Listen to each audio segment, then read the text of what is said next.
আজকে আমরা দেখব আবার একটা প্রশ্ন। প্রথম পর্যায়ক্রমিক মূল্যায়ন 2025 নবম শ্রেণী ইতিহাসের প্রশ্ন, যেখানে পূর্ণমান 40, সময় রয়েছে 1 ঘন্টা 30 মিনিট। সঠিক উত্তর বেছে নিয়ে লেখো 1 গুণ 8। নেপোলিয়নের মৃত্যু ঘটে, উত্তরটা হচ্ছে সেন্ট হেলেনা দ্বীপে। নেপোলিয়ন কোন দেশকে গ্র্যান্ড ডাচ ও পোয়ারস্তে পরিণত করেছিল? পোল্যান্ডকে। দি পার্সিয়ান লেটার্সের রচয়িতাকে? Montesquieu. Confederation of the Rhine গঠিত হয়েছিল 1806 খ্রিস্টাব্দে।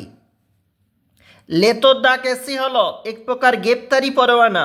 টিলসিটের সন্ধি স্বাক্ষর হয় ফ্রান্স এবং রাশিয়ার মধ্যে। ফরাসি বিপ্লবের সময় ফ্রান্সের রাজা ছিলেন ষোড়শ লুই। ভারতে কোন শাসক জ্যাকোবিন দলের সঙ্গে যুক্ত ছিলেন? টিপু সুলতান।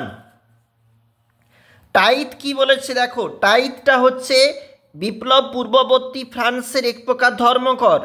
গ্র্যান্ড আর্মির অস্ট্রীয় বাহিনীর নেতৃত্ব কে দিয়েছিল? ফরাসি বিপ্লবের আদর্শ কী ছিল? সাম্য, মৈত্রী, স্বাধীনতা। তৃতীয় শক্তিজোট কোন কোন দেশের মধ্যে হয়? সাকুলোত কারা?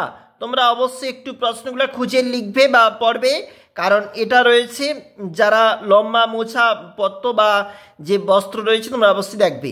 ফ্রান্সের প্রথম কনসাল কে ছিল? নেপোলিয়ন। কোন শহরকে বিপ্লবের জননী বলা হয়? প্যারিসকে। ফ্রিডল্যান্ডের যুদ্ধ সংগঠিত হয়েছিল কবে?